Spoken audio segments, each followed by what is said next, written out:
Thank you very much for joining us for another episode of Shared Ground. Today, Alan and I are joined by the first time we're doing this out of a studio and from afar. We have Gavin Blair joining us this morning. Gavin, thank you so much for joining us. Thank you, Sean. Thank you, Alan, for having me.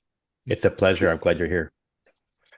And as we start a lot of these conversations, Gavin, and you bring a really interesting perspective over your career on this, we want to give you a chance to introduce yourself, and then we're just interested in what you think about the concept of how would you define resilience. So over to you, Gavin, to Thank bring you. us. Yeah. Yeah, my background has been in technology and startups, a lot of ups and downs over the years in New York, kind of jumping between industries and cutting my teeth on a lot of the motions you go through building a business and innovating with technology. Um, a more recent role that I had was with Lemonade Insurance, where I was the senior vice president of customer operations and joined very early. And as you may know, Lemonade's a kind of a disruptor in the insurance space. So with a lot of fanfare, we kind of did our thing and launched all sorts of different insurance products, including property, insurance. And I was, like a lot of the team at Lemonade, the outsider insider in terms of working within an insurance industry. And frankly, running a claims team, having not worked in claims before.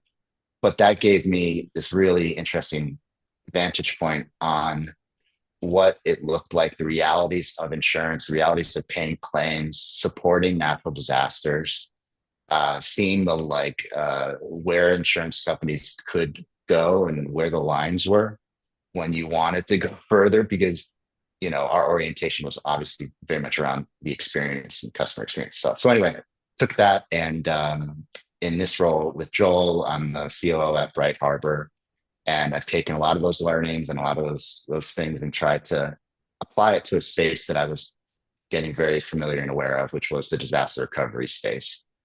And so so the I think for me, resilience is, and I don't know if this resonates with you guys. It's a lot about like learning your lessons. I think for me, resilience plays a role almost like in this flywheel of having things happen and deficiencies in the system or the approach for how we, for example, obviously with disasters, you know, how are we learning our lessons and then how are we applying them to the next disasters, and to not just addressing the incredible needs that are put in front of people after a natural disaster occurs, but actually like making progress and moving the solutions and the answers and the overall capacity to respond and prevent and mitigate forward. So I think for me, resilience strikes that chord around how we're constantly how we can push ourselves to do better. Let me ask you a question on that, Gavin, too, because if you think about risk, because risk kind of flows through both your insurance work at Lemonade and also what you're doing now on disaster recovery.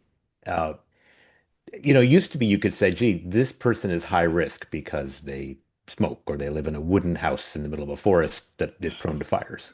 And this other person, maybe they're healthier, or maybe they're from a property and casualty insurance standpoint, maybe they're living in a concrete box with sprinklers all over the place in defensible space. So you can say there are different risks, and as an insurer, you can maybe with that information select the lower risk one, and that's fine.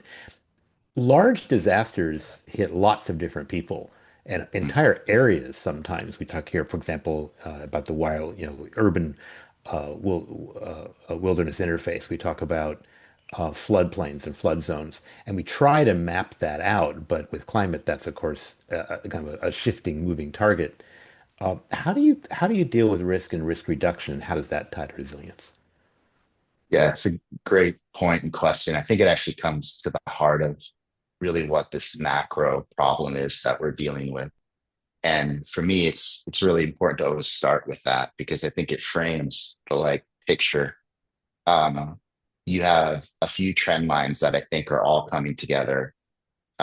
You've got the frequency and severity of natural disasters themselves. place where these disasters are hitting, floods in inland America. You've got population trends. So large amounts of Americans are moving to coastal areas. I don't know, remember the numbers exactly, but it's very, very large amounts of folks like relocating to these higher, what have become now higher risk areas.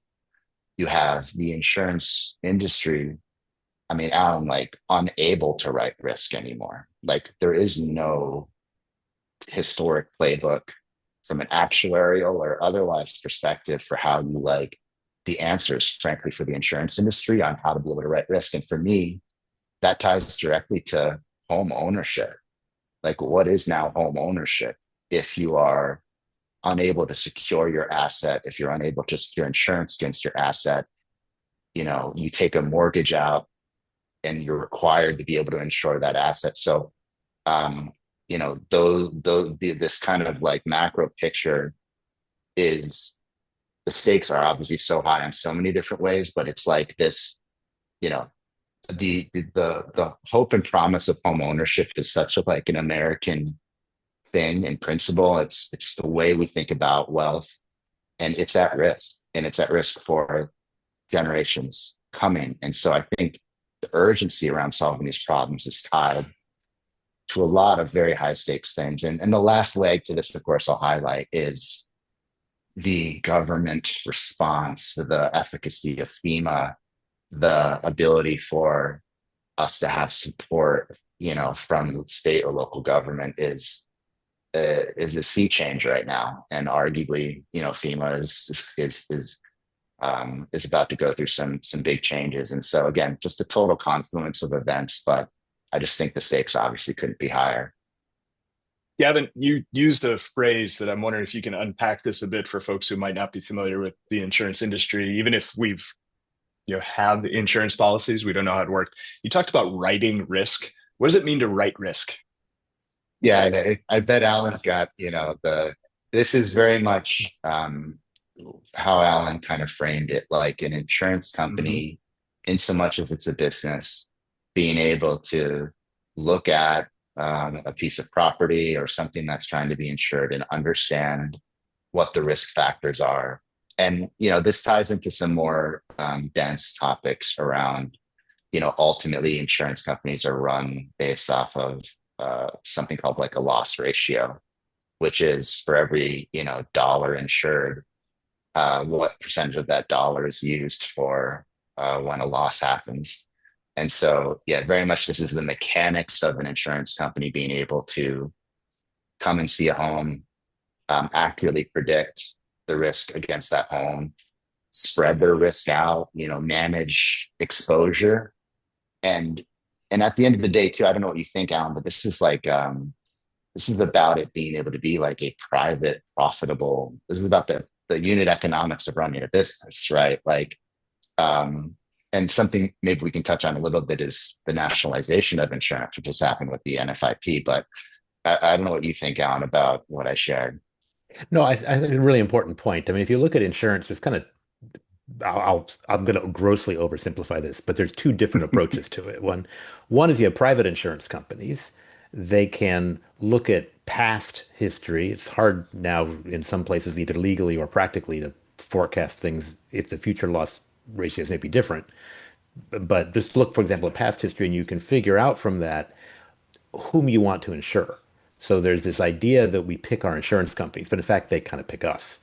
And that's why there's questionnaires, and that's why they ask you questions that are relevant to the loss that's being insured. And that'll be different for health insurance than it is for life insurance or property and casualty or long-term care. They're all going to be different. But they're going to want to know things about you that are relevant to them deciding if they want to insure you, and if so, what the premium is going to be.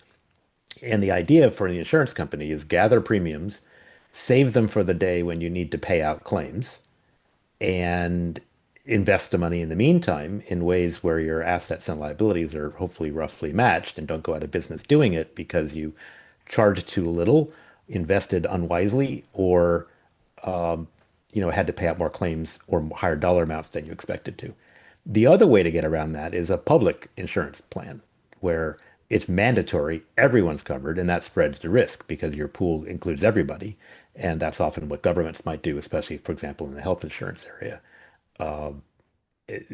I think right now some of the physical risks we're talking about are changing not just in directions that are difficult to predict, within local areas, but also at a pace or an acceleration where you've got Mhm. more extreme losses in a more chaotic pattern. They may be more frequent, and the premiums you collected 20 years ago that were invested to pay today's claims won't be sufficient. So you see a sudden increase in premiums, or you see a loss of the ability to procure coverage for certain risks in certain places.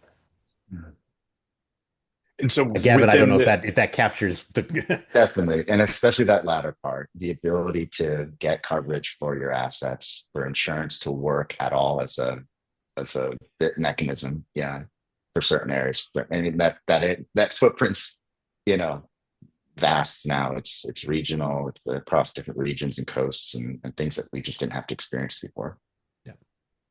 I think within this conversation, we're probably going to pull up to the macro and then come down into the on the ground side back and forth. And Yeah, you've had this yeah. career, Gavin, that pulls you through here, but you've just chosen within this wider field that you just described. You've chosen to move into a specific piece of this in the disaster response area. You've chosen to move your family to another part of the country that's in that kind of inland flooding prone area, it turns out, from these last months. Can you speak about that decision? Like, so within this framework, you chose to come into this company, Bright Harbor, which is a venture-backed Mhm. organization that's providing services, and really throw your own time and part of your life in on this. Can you talk about that decision? Why did you choose this as your next step after working in the insurance industry? At the end, I think that problems are best solved and innovation happens best when the focus or the viewpoint is exclusively through the eyes of the customer.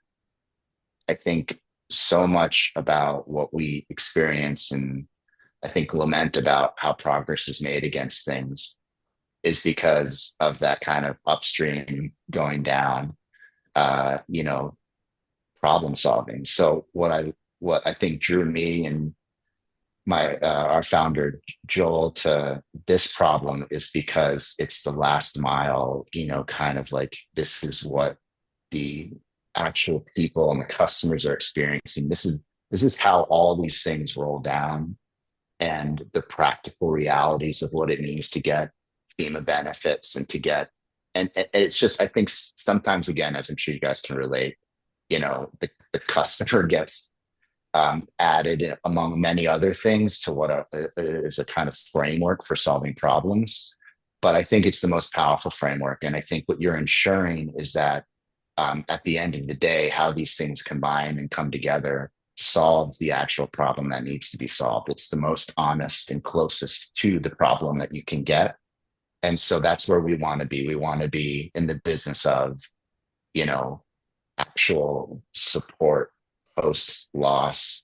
You know, I'd say on the other side of it too, Sean, there's a lot of folks who've tried to focus on the pre-loss side of disaster recovery, and certainly a lot of really important things there. But then, you know, then the support post loss ends up not really being a usage thing. Like, you know, employee benefits are full of products that aren't really usage based. They're just kind of meant to sit there and be, you know, paid for and sometimes used through awkward means. Like it's really, I think, a lot about learning the lessons and really being able to connect all the dots and have all the insights and grounding that you can through the eyes of the people actually experiencing the outcomes of these challenges.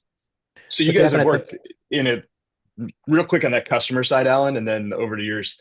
Like you've worked in, I think, four different or maybe five different disasters right now since the company got formed. Can you give us a sense of who is your customer and what do they Mm. need? Like paint a picture of who that human is or that family unit that you guys are serving. Yeah, and it's what's been special about our experience thus far is it has actually been the gambit in terms of folks in different circumstances with different means and different needs. We've supported a few different types of natural disasters as well, which has been you know, very important for us in terms of our learnings. Floods. We were, you know, for example, in Ruidoso, New Mexico, last year. They actually just experienced another cycle of flooding, which I can touch on later, but it's like a town that is, you know, that is going to continue to be affected by flooding. And it's not this one off where you then recover and think about it for another day. 10 Um, months later, similar floods came through after the, they had the experienced this before, this right? this couldn't be a like this couldn't this is a very popular, beautiful destination in New Mexico up in the mountains, and it's a tourism town. And it's like they're just going to keep, I think, having this kind of flooding happening. And it's because of, it actually started because of a wildfire that they were affected by last year. Flooding happened as a result of the wildfire. And I don't know if you guys know this, but I'm not an actual expert on some of the environmental pieces, but the ash from fire, goes right on. It can lay on water, and then the soil doesn't absorb the water, and so flooding happens. But that was an important experience. And there it was homeowners, renters. What was interesting in Dorito, so it was a lot of homeowners without insurance, older folks who had kind of small homes on the river valley. Um, you know, they're probably on Social Security. They don't have these are not insured assets for them, and they never anticipated needing to be able to insure them. On the other side, we've had experiences, after obviously Helene and Milton. I got to see, Florida on the ground right after Helene, and just by the way, the stark contrast between how Florida responds to a natural disaster and some of these other areas that have just not, really ever had to experience them.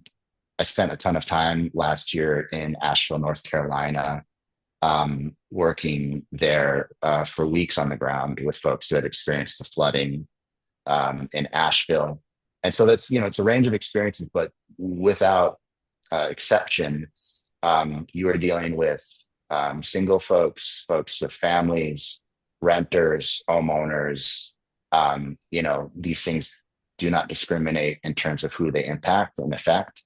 And so our customer really at the end of the day is quite it's quite a large, range of types of folks. And that just belies, I think, the challenge and the complexity of the problem. So often as we're trying to think about the tools that we build or the workflows that we build, you've just got all these different combination of things that can end up being an individual's recovery experience.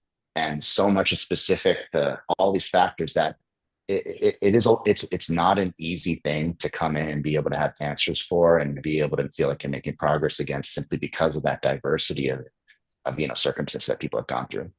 Let me ask you about that differences you mentioned regionally. So, Florida with, thanks to hurricanes, extreme experience, frequent experience across the state dealing with windstorms or flooding and dislocation. Uh, Places perhaps like New Mexico, maybe Asheville that you mentioned, uh, perhaps less so, although that may change. Uh, in California, we talk about earthquake preparedness, but we haven't had a big one in a while. But I certainly remember, Northridge. I remember, Point Mugu and Sylmar and others before that were capable of it, and of course Loma Prieta up north. And having been through those, we've got experience dealing with that. What makes it different besides just the experience in different states as far as how they respond, and then how does FEMA or the federal government, help that, or maybe at the moment help it less than they used to? Yeah, great. And different states, and also just different disaster types, and they really do have some important differences. What needs to happen immediately after a wildfire versus what needs to happen after a flood. I'll take one small example of what needs to happen after a flood that is different in people's recovery journey. When you've experienced a flood, I think you may tend to have less total losses, in a lot of homes, at some level of partial damage. They've been flooded. They've got to, in some cases, of course, tear the home down and rebuild. But, especially in these more humid environments, if you're not getting in there within days after the flood has happened, You have black mold and just really further destructive things happening within the home. You've got to get all your soft materials out of the home. They can't sit in there. They have to be taken out to the curb. And that is every, from mattresses to clothes. And so what you see, in the days immediately after a disaster is piles of these items being pulled out of homes in order to set the stage for remediation. And it's a difference in terms of obviously like what your immediate priority is in terms of what you have to solve for with a fire. You're obviously still thinking about those same things in terms of what you have in your home, but you're waiting for an appointment or to be let back into the area, or waiting for an appointment with your adjuster. Perhaps that's the first time you go back to the home. um, you know there is an obvious statement is that different states in the United States have vastly different budgets and capabilities when it comes to a lot of things. And it means that, obviously Florida, which is in, had to experience so many of these events in the past. you know, I remember the week after Helene being just struck by how many like heavy machinery and how many workers were on the streets within days, just like piling away sand and pulling out, all this work was happening at such incredible speed. I couldn't believe it.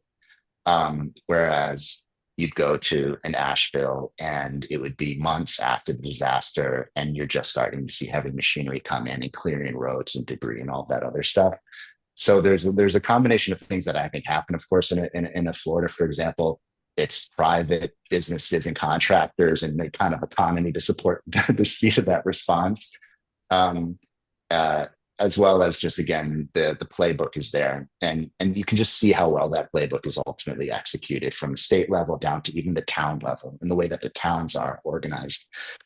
For small town America, the town in my mind plays a incredibly important role in all of this. So you may look to FEMA and you may want to understand what the state is doing, but the town is in the driver's seat of so much, and seeing how what mayors do and how they respond has been so critical as that liaison and intermediary between federal government agencies, what the accountability they demand and ask for. Are they holding daily meetings? Like those end up being a lot of what can hold back or accelerate a recovery. And I think it's again more pronounced in parts of America that are smaller towns, the Ruidoso versus the Fort Lauderdale, Florida. Yeah. Or And the challenges. is FEMA's capacity kind of being on the ground? Look, for example, at the flooding recently in Texas, um, and the criticisms about some of FEMA's response or capacity to handle calls and whatnot. How has that changed? It's first, and this is how everyone at the team at Bright Harbor feels. FEMA is an integral part of the answer, and the ability to have that kind of federal support and coordination and investment is critical. Um, and and I think like you know even from what we saw with the Texas, like it's more or less, I think you've got a lot of really, really experienced and well-intentioned people at the federal government level immediately trying to respond and bring answers and solutions. I mean, some of it for me, it's less about the funding, it's less about the some of even the mechanics of coordination and leadership. And it's more for me, it's almost like the dollar efficiency of a FEMA dollar that I think about. I also think about the incentives that FEMA has in terms of what success looks like as being very, very important and not where it should or needs to be. Um, so that's like I think a big piece of it, and something I've got to highlight. Guys, that's been a major part of our strategy at Bright Harbor is we recently brought on Pete Gaynor as president, and he's the former FEMA administrator. He is bringing just world class insights and talent to the table for us as we think about you know what solutions we want to bring and how we want to innovate on this problem, as well as how we can partner with the right stakeholders, state, federal, and otherwise, to work together towards those solutions as well. So that's a massive upgrade in our capabilities, and we're really thrilled to have Pete on board. Is there anything that surprised you that he brought to the team, or an insight that you would not have expected before working with him? I mean, there's a few things. Like one of it is, a little more. It's frankly just the humanization sometimes of like stuff. We've seen FEMA be on the receiving end of so much, critical feedback, especially after Helene and Milton. Talking to somebody who was in a role like he was, and appreciating how much intent and willingness and desire to help is there. It's as much then where you put your energy and how energy can be misdirected from the actual problem itself. So I think that's been, when you talk to somebody firsthand who's in the job doing the role, you're like, oh, right. Like, there's another set of problems that we have, and it's not inefficient leadership. It's these other things that I think need to be addressed. And there are humans on the other side of those government emails and government websites you're working through to respond to this. I think especially if you are somebody who's working in the FEMA or disaster recovery space of the federal government, you have a deep desire to help people.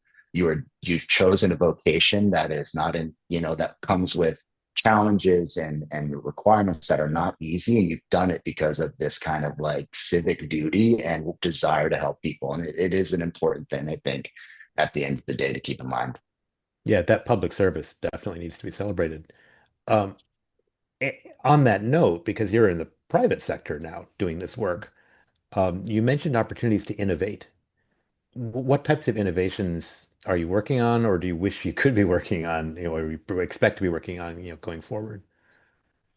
Yeah, and a lot of the innovation is, I think, understanding what the problem set actually is and building appropriate solutions and technologies to that. So we've been, I think, and still are in a lot of ways, stuck in a set of problems that we think existed 20, 30 years ago, like, disasters when we grew up, how those played out and what the challenges were there. And half the battle was just getting people to understand and acknowledge how much the game has changed and the challenges have changed, that you can't be thinking about this in any legacy way. And I think a lot of insurance companies continue to still, despite the obvious challenges they have, they think about things very legacy. How would I explain the cost of doing this? Or, is this a claims related expense? And it's just like, you're missing, the picture in that regard. And so I think the problem set's really important to acknowledge. And that's the work that we've done. We've gone with these communities, we've worked with people at multiple levels. And what it comes down to is, it's the need now to have a combination of resources be the key to your success and recovery. There's no single source anymore. It is not single source your insurance company. A single source is not the federal government. It is the combination of these things, at least at this stage, that need to be coordinated and understood flawlessly. And that's where Bright Harbor comes in as the role and the kind of capabilities of knowing how those things come together to ultimately an individual who is like looking at their personal situation and their personal, these are financial losses. These are massive financial losses at the end of the day. There's a lot of layers to natural disasters. For a lot of folks, it's a financial disaster. And so, what's missing, I think, in some regards too, that we've noticed is the sensibility around the financial components to the recovery.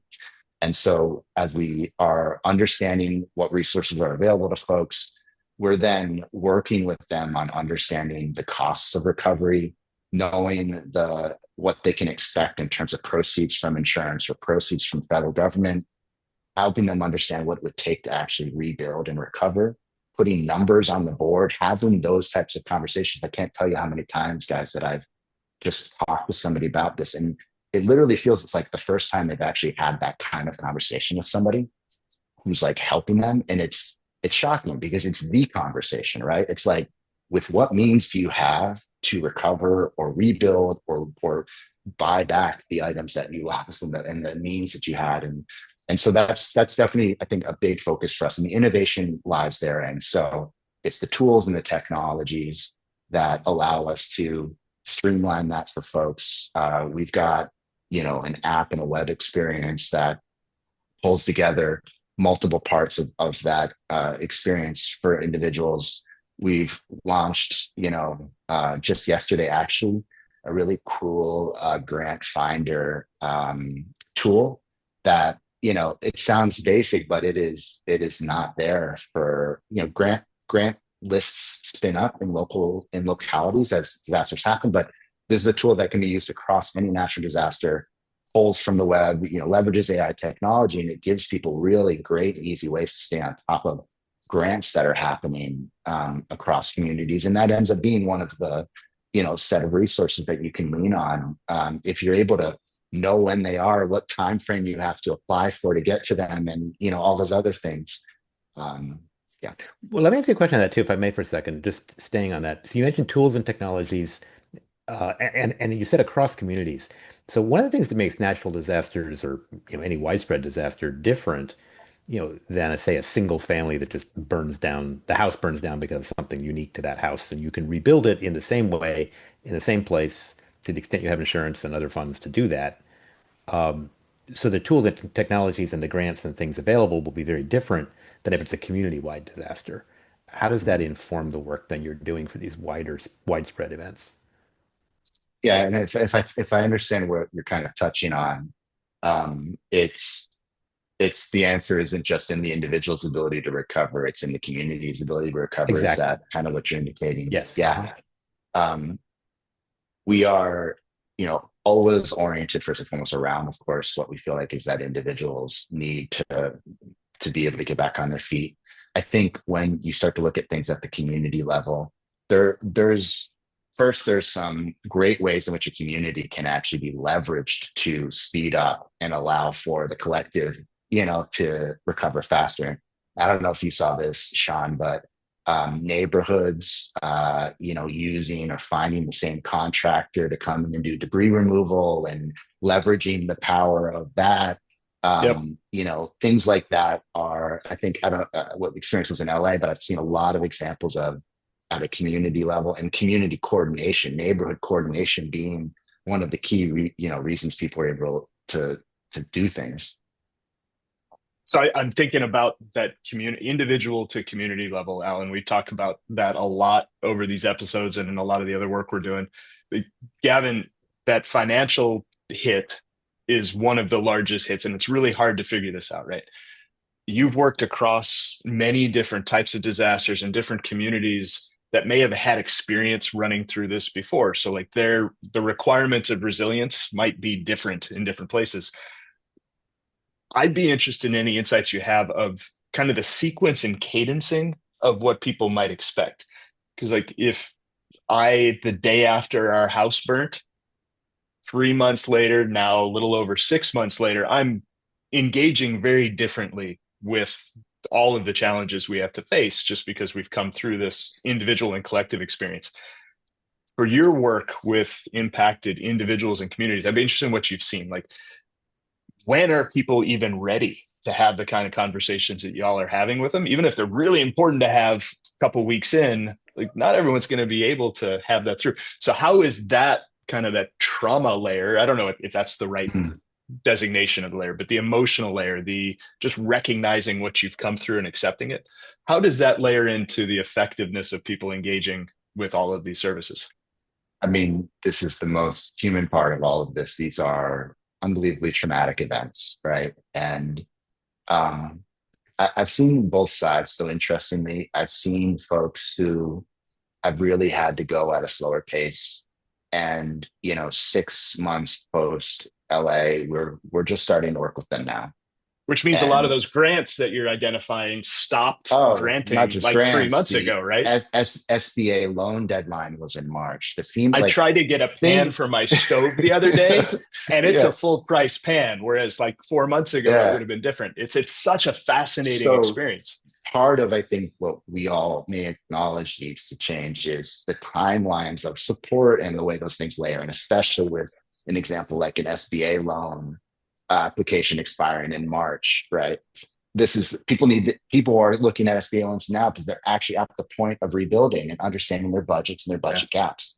But I have seen, like, really, I don't know if I quite a read on it. two sides of this. There's then the folks who just it's a lot about immediate needs right after the disaster. That's a combination of things from temporary housing to understanding, personal property inventories and getting the claims process started. Um, it's a universal. Everyone has to go through those early steps, and the focus should be on those early steps. I will say though that I'm always struck by the amount of people that we work with in really short period of time after the disaster who are down to business. Like they want to get right into it as much as they can right away. And while the kind of things that they can impact and influence are relative to the timeline, it's really a lot of people, a lot of parents and folks feeling responsible for others trying to do what they feel like they need to step up and do. And that is problem solve. That is fight for and chase answers, even while they're compartmentalizing and dealing with incredible grief and loss. And for me, it's like the most incredible and inspiring part of all of this is like seeing somebody be able to show up and have that face. And for us, it's all the conviction we need around our mission. Like we're there with them. If you're ready for it, like we're ready for it. We will adjust, our playbook for how we think you should handle things based on what you've got capacity and the ability to go after. And then I think against it again is this anchoring of just these touch points, claims being filed, claims being resolved, federal deadlines around support, getting back to the home for the first time, being able to catalog and inventory your loss, getting to the point where you're ready for builder introductions, like all those things sequence them out. So, and they are ultimately the backdrop. I think psychologically, that there are very few situations in life where you lose control as much or as widely, right, as a disaster loss. And to reestablish some sense of agency over something, and for you to be able to facilitate that and validate it and empower them to kind of take some charge over something that needs to be done, but also then can be done. I think during that immediate time period is pretty valuable psychologically, not just financially. I was talking to a new customer yesterday. She's struggling with FEMA. She's had to go through a number of appeals. Um, and I had things I knew we could do with her. We're starting like to work on, strategies. But the thing I said to her is like, look, I can and don't want to like make any promises about what could come of this. But what I can give you is the confidence and peace of mind that that you did everything you could. There's so much of this, and I think what drives early responses to disasters too, Sean, is a fear of I'm missing something. Like I don't want to miss it because it would have been there and it could change how I recover. And Or so certainty, just certainty that I am missing certainty. stuff. So Yeah. so much of what we end up, I think, giving people emotionally and psychologically is that certainty and that level of confidence. You have no stone unturned. You have exhausted and so whether you get that FEMA grant or not, like I'm here to make sure that there's that kind of confidence in how you operate. And I think that's huge. So as we're looking forward to what might we put in place or places where we think we need to innovate, I've heard quite a bit, and I'm living here, so I'm kind of hearing this and internalizing it, that the experience that we've had in the Los Angeles area, in Altadena and the Palisades, has certain distinct characteristics that perhaps we didn't have a playbook or might not have been able to have a playbook before. I'm interested, Gavin, like, first of all, do you think what can we take from what are we seeing in Los Angeles that's like, oh, that's interesting and maybe different or something we can move on?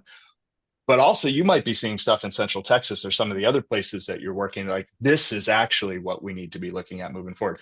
So are there different character of challenges that we're facing now, different requirements for resiliency, different, like, is there new stuff happening now that you think is distinct this year from what we might have seen 5 or 10 years ago having this conversation?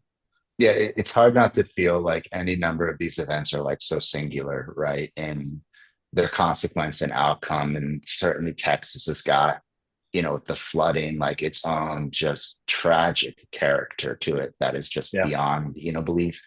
LA was this example of a tremendous amount, one of the most, socioeconomically, affluent areas in the country, this incredible concentration of homeowners, all impacted. And it, it did actually in some ways, I feel like, bring such a needed amount of attention and urgency as every disaster, tends to. It's just like, yeah, the conversation's back. Like, hey, guess what? We just had a record-breaking storm with Helene, but a few months later, LA went through a wild. Like, this is a problem that is not going away. This is a problem that will not go away. It's going to keep happening until it's going to keep happening, period. And we need to have absolutely better, answers to that. But Sean, in And you terms of like, said, you yeah, pointed right at the beginning to, it's not just that it keeps happening, but the increased frequency and the increased severity of severity, these challenges are needing to be unprecedented, noted. Yeah. unprecedented. And so outside of that, though, I really think that the problem set, it's one that we've really had to understand and dive into, but it's the same. It is how insurance companies respond to disasters. It's the chronic underinsurance of America. And Alan, I'm sure you've got thoughts about this, but I don't know if we're working with more than a few folks in LA who are actually properly insured. I'm talking like 90+% are very underinsured. And I would wager that there's a much bigger uninsurance problem than we even think. And I know there's a lot of acknowledgement in the industry around underinsurance, but that's right off the bat, setting people off and a very difficult foot. And it just exacerbates the need for other means and other support resources needing to come together in order for you to be able to make yourself whole again, and to be able to, if you're a homeowner, rebuild your home and regain that asset that you had. So that's thing. I think there's so much still playing out right now, obviously, around like how the federal government responds to and handles these things. But I do think that in addition to everyone or at least us feeling that FEMA is integral, it's an acknowledgement that FEMA needs to change. And that is in its heart and spirit, I think, where we're looking to see how things play out with the Trump presidency and the federal government level. On principle, I think giving more resources to states to be able to like tailor and action against natural disasters is important. But for me, it's the individual assistance component of FEMA, which is the federal government does that work, right? You apply for FEMA, you call FEMA, it's the federal government giving grants. That has a lot of improvements, I think, to make. And part of it's how they're incentivized. I don't know if you guys know this, but one of the metrics that FEMA tracks is cases closed, right? That's a success metric for them. Cases closed. That's not cases approved. Cases declined. That's cases closed. Yeah, it doesn't say anything about And the quality of the case handling. and some scenarios, and I think I read this, even in Helene, it was 60% of FEMA cases denied. Like, so if you're bringing like just business sensibility to this and customer sensibility, centric sensibility is what does cases closed do for any type of insight or improvement or the right metric for success on on that. So that's just an example for me, I think, of the opportunity there. Yeah, I think there's also this weird conflation that we have between the physical response for, personal safety and cleanup and so forth, and the financial response, which is the area of either whether it's federal grants or SBA loans for businesses to get back on their feet, or for insurance to cover property and casualty or business interruption or whatever it might be. And we tend not first, we don't treat each of those in a coordinated way. But the other thing we do is we also blend them sometimes in ways that are not coordinated and don't make any sense. Right, and that's an important insight. And I'm sure you guys agree with this. There's a real sequence to all these things, and we discussed a little bit earlier a venture-backed business like Bright Harbor. In the days and weeks after a natural disaster, I think the federal response and the nonprofit community response is can be incredible. You've got these national nonprofit organizations, one of which we partner with in various ways, All Hands and Hearts. They're a wonderful organization that comes in. Team Rubicon's another one. There's, communities really do try to show up. They try to show up with supplies and goods and volunteering. it's a little bit of like what happens when the dust settles and those groups whose mandate is really around the immediate response move on to other immediate responses. There aren't a lot of entities left, and that's where this is just such an open space. Bright Harbor is literally there from the day one, but 6, 9, 12 months in, offering persistent, support and insights and advantage. And so much of it is just that these things are all complementary to each other. And but we're not like elbowing around to get space to work with people. I think we're often just filling huge gaps that happen, as you deal with the long tail of disaster. It's recovery is a marathon, right? It is not a race, and that's some real important things we've seen. Yeah, Gavin, Yeah, it's great just, point. And Sean, I think I mean, that's something you've seen in some of the other conversations that we've been having, on shared ground about kind of what happens 6 months later, what happens a year later, and do people check in and do they have the support they need?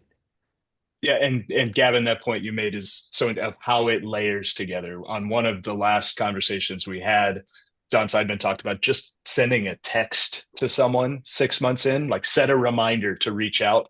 And there's this layered set of resources or outreach just to let people know that someone else is there. It gets quiet as soon as the long slog kind of Yep. hits. Oh, yeah. Yep.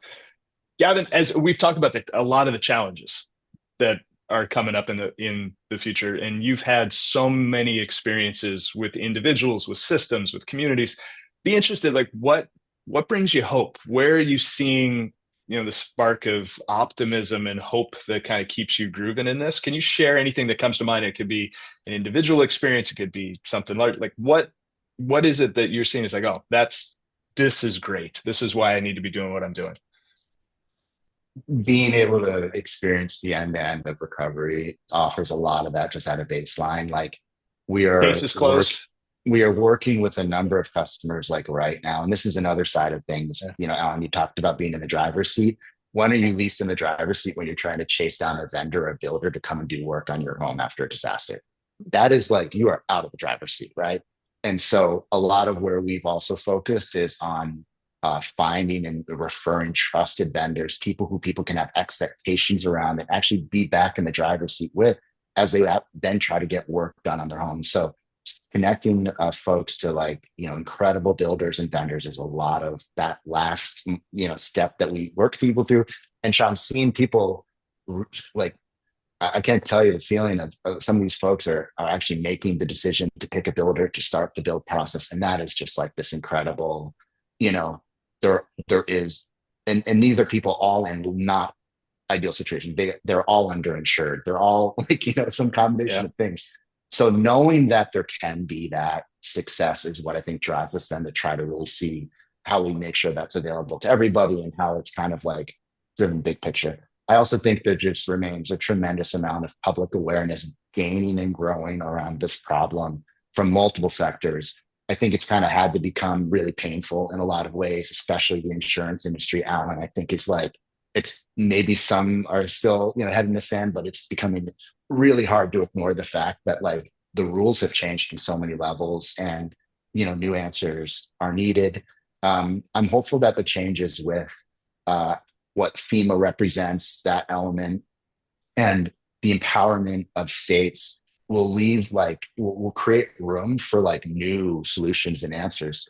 These states are going to need their own tools and their own like individual assistance delivery methods and ways to connect with customers that I think will allow for innovation to happen.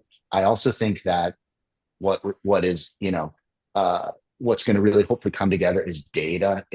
There's a lot of people who are trying to respond to disasters. It could be the state emergency management director or the mayor. They're just lacking data. They just don't know who's dealing with what and at what Yeah. stage. And so that's another thing I think that we try to help bring to the table is like those actual insights that then let them plan better, do better. And so there's a lot of, I think, positive things like coming together that are going to contribute to the answer.